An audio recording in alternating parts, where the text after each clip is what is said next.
आज हम क्षितिज भाग 2 कक्षा 10 के अंतर्गत नागार्जुन की कविता दंतुरित मुस्कान पढ़ने जा रहे हैं।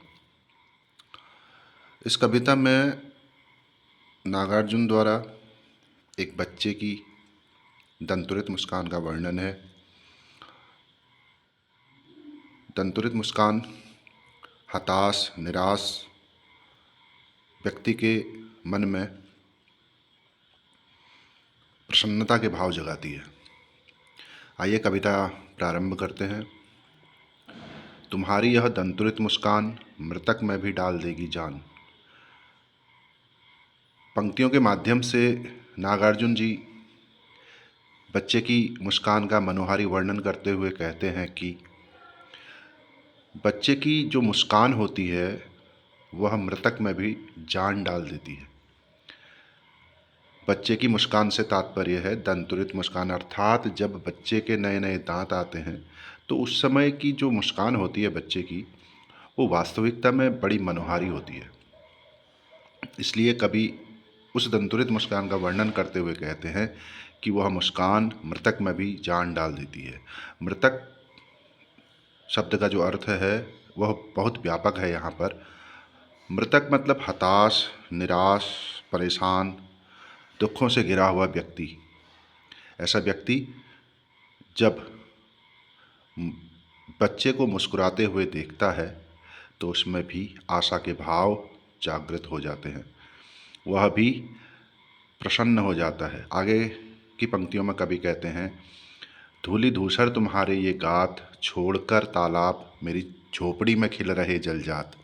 प्रस्तुत पंक्तियाँ के माध्यम से कवि कहते हैं, धूल से सने हुए उस शिशु के शरीर को देख करके, किस शिशु की बात की है, जिस शिशु के अभी अभी नए नए दांत आए हैं, तो वह शिशु जब धूल में सना हुआ कवि को दिखता है तो कवि कहते हैं कि जो जलजात हैं अर्थात जो कमल के पुष्प हैं वह तालाब को छोड़ करके कवि की झोपड़ी में खिल रहे हैं।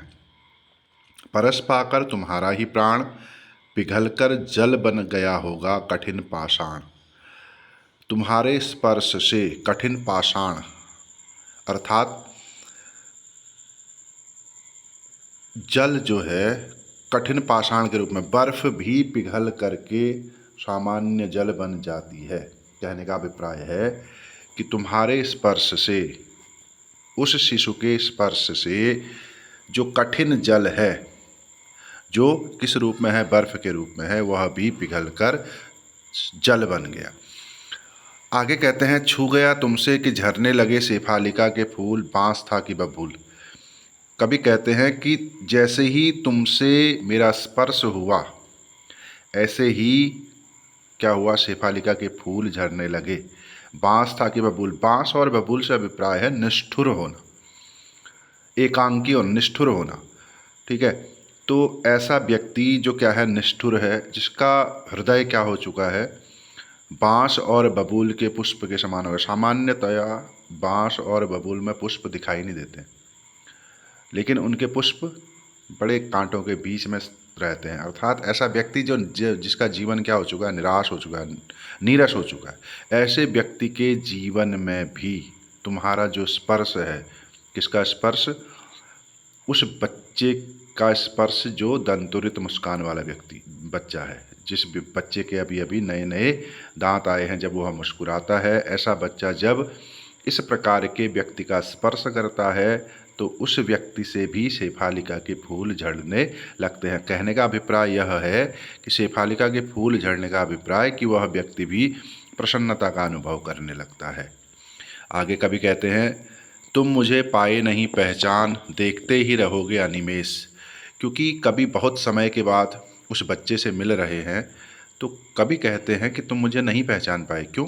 क्योंकि वह बच्चा लगातार, अनिमेष मतलब बिना पलक झुकाए, लगातार कवि को देख रहा है। तो इस प्रकार से जब उस बच्चे का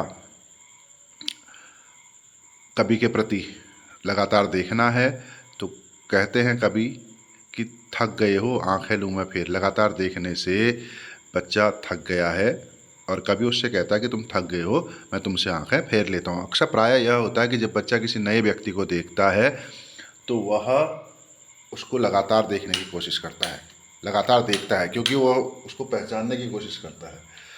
तो इसलिए वह बच्चा भी, जिसके अभी नए नए दांत आए हैं, वह बच्चा भी कभी को अनिमेष देख लगातार देख रहा है, पहचानने की कोशिश कर रहा है। इसलिए कभी उससे कहता है कि तुम्हारे लगातार देखने से, एकटक देखने से तुम थक गए होगे, इसलिए मैं तुमसे आंखें फेर लेता हूँ।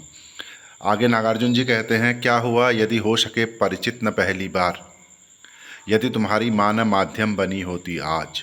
कभी कहते हैं कि ये जो माध्यम है तुम्हारे और मेरे बीच में, जो माध्यम है वो तुम्हारी माँ है, इसलिए कोई बात नहीं, हम पहली बार में परिचित नहीं हो रहे हैं, इसमें कुछ भी बात नहीं है, धीरे धीरे क्या होगा, हम परिचित हो जाएंगे। जब मैं तुम्हारे साथ लगातार रहूँगा तो निश्चित है कि तुम मुझे पहचान लोगे। क्यों? क्योंकि शिशु नागार्जुन जी को पहली बार देख रहा है, इसलिए वो अनिमेष नागार्जुन जी को देख रहा है, कवि को लगातार देख रहा है। क्योंकि अगर बच्चा एक दो बार देख ले कि हाँ ये हमारे साथ रेगुलर रहने लग गया है, तो फिर बच्चा लगातार नहीं देखता है, क्योंकि पहली बार मिलने वाले व्यक्ति को ही बच्चा अनिमेष देखता है, बिना पलक झपकाए लगातार देखता रहता है। क्यों? क्योंकि वो उसे पहचानने की कोशिश करता है।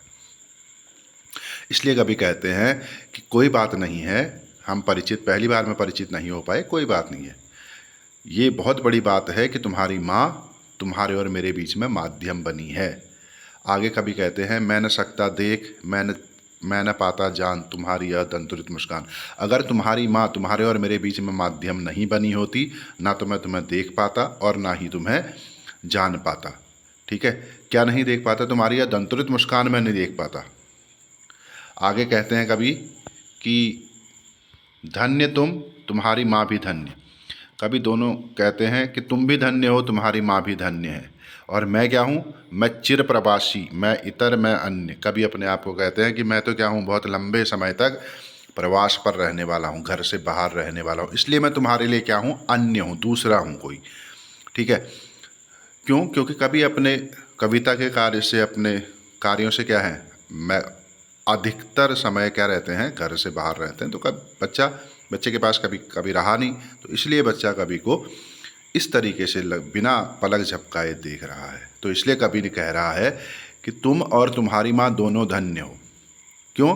क्योंकि कवि और बालक के बीच में उस बच्चा, वह जो बच्चा जिसका यहाँ इस कविता में वर्णन किया है, जो मनोहारी मुस्कान वाला जो बच्चा है, उसके बीच में और कवि के बीच में जो माध्यम है वह कौन है? उस बच्चे की माँ। तो इसलिए कवि कह रहा है कि तुम और तुम्हारी माँ दोनों धन्य हो। मैं क्या हूँ? मैं तो चिर प्रवासी हूँ, बहुत लंबे समय तक प्रवास पर रहने वाला, बाहर रहने वाला हूँ, इसलिए मैं तुम्हारे लिए क्या हूँ? अन्य हूँ, कोई दूसरा हूँ, इसलिए तुम मुझे लगातार अनिमेष देख रहे हो। आगे पंक्तियों में कहते हैं, इस अतिथि से तुम्हारा क्या रहा संपर्क। कभी अपने आप को अतिथि कहता है, क्यों? क्योंकि वो कभी कभार आता है घर में, तो इसलिए कहता है कि इस अतिथि से तुम्हारा कोई संपर्क नहीं रहा है। और तुम्हारी माँ क्या कराती है तुम्हें? मधुपर्क। माँ की अंगुलियाँ बच्चे को क्या करती हैं? मधुपर्क, दूध, दही, घी, शहद ये आदि खिला करके उसको क्या करती हैं? तंदुरुस्त बनाती हैं। बच्चे को क्या करती हैं? तंदुरुस्त बनाती हैं। आगे कहते हैं, देखते तुम इधर कनखी मार। बच्चे से कहते हैं, बच्चा किस प्रकार से कवि को देख रहा है? कनखी मार के, अर्थात तिरछी निगाहों से कवि को देख रहा है। आगे कहते हैं, और होती जब की आँखें चार। जब भी कवि और उस बच्चे की आंखें मिलती हैं, तब वह बच्चा मुस्कुराने लगता है। तुम्हारी यह दंतुरित मुस्कान मुझे लगती बड़ी ही छविमान। इन पंक्तियों के माध्यम से कहता है, जैसे ही कवि और उस बच्चे की आंखें मिलती हैं, तो फिर जो बच्चा है वह मुस्कुराने लगता है, और वह मुस्कुराती हुई जो छवि है वह कवि को बहुत ही क्या लगती है? शोभायमान लगती है। वह बच्चा मुस्कुरा करके उस कवि को, उस अतिथि को, उस चिर प्रवासी को पहचानने की कोशिश करता है।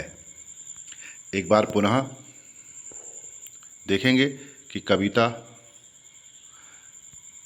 आशा करता हूँ कि कविता जो दंतुरित मुस्कान है, नागार्जुन की जो कविता है, यह कविता जो है, इस कविता में एक बच्चे की मनोहारी मुस्कान का वर्णन किया गया है नागार्जुन जी द्वारा। नागार्जुन ने बच्चे की मनोहारी मुस्कान का वर्णन करते हुए लिखा है कि जो बच्चे की मुस्कान है वह किसी भी परिस्थिति में पड़े हुए व्यक्ति की उदासीनता, निराशा को दूर करती है। कवि ने कहा है बच्चे की मुस्कान का, यहाँ पर तुलना की है कि मुस्कान के विषय में बस बताया है कि पहली दो पंक्तियों में कि अब बच्चे की जो मुस्कान है वो मृतक में भी जान डाल देती है। और वह बच्चा जब वह बच्चा क्या होता है, धूल से सना हुआ होता है, तो कवि को वह बच्चा कैसा लग रहा है कि जलजात अर्थात कमल उसकी झोपड़ी में आकर के खिल गए हों। उस बच्चे का जब स्पर्श होता है किससे, कठिन पाषाण से। जो जल है, पत्थर के रूप में जब जल होता है तो वह जल भी पिघल जाता है उस बच्चे के स्पर्श से। आगे उस बच्चे के स्पर्श से क्या होता है, बांस और बबूल, निष्ठुर मन वाले लोगों के हृदय में भी फूल गिरने लगते हैं। अर्थात उस निष्ठुर मन वाले व्यक्ति में भी आशा, उत्साह के भाव संचारित करने वाली उस बच्चे का स्पर्श होता है। आगे कभी कहते हैं तुम मुझे पाए नहीं पहचान, क्योंकि कभी पहली बार, वह जो शिशु है वह कभी को पहली बार देख रहा है, इसलिए लगातार अनिमेष बिना पलकें झपकाए हुए उनको देख रहा है। आगे कभी कहते हैं कि तुम्हारे लगातार देखने से तुम थक गए होगे, इसलिए मैं तुमसे आंखें फेर लेता हूँ। आगे कभी कहते हैं कोई बात नहीं है, हम तुमसे परिचित नहीं हो पाए, क्यों, क्योंकि आज आप मुझे, शिशु जो है वह कभी को पहली बार देख रहा है। आगे कभी कहते हैं तुम्हारी जो माँ है वह माध्यम नहीं बनी होती तो मैं आज आपको नहीं देख पाता, न तो देख पाता, न तो जान पाता, और ना ही तुम्हारी इस दंतुरित मुस्कान को देखने का सौभाग्य मुझे प्राप्त होता है। इसलिए कभी कहता है कि तुम भी धन्य हो और तुम्हारी माँ भी धन्य है। मैं क्या हूँ, मैं तो चिर प्रवासी हूँ, अनंत समय तक, बहुत लंबे समय तक घर से बाहर रहने वाला हूँ, इसलिए मैं तुम्हारे लिए क्या हूँ, कोई अन्य हूँ। इसलिए इस अतिथि से तुम्हारा कोई भी संपर्क नहीं रहा, ठीक है। और तुम्हारी माँ तुम्हें यहाँ क्या कराती रही, मधुपर्क, मधुपर्क मतलब पंचामृत, ठीक है, दूध दही घी आदि का सेवन माँ कराती रही बच्चे को, जिससे वह हष्टपुष्ट होकर के उसके शरीर का पोषण हो सके। आगे कभी कहते हैं देखते तुम इधर कनखी मार, जैसे बच्चे से कहते हैं कि तुम मुझे कनखियों से देख रहे हो, अर्थात तिरछी निगाहों से देख रहे हो। और जब कभी और उस बच्चे की आंखें मिलती हैं तो वह बच्चा मुस्कुराने लगता है। वह जो मुस्कान है वह कवि को छविमान लगती है, बहुत ही शोभायमान लगती है। धन्यवाद, फिर अगले वीडियो में मिलते हैं।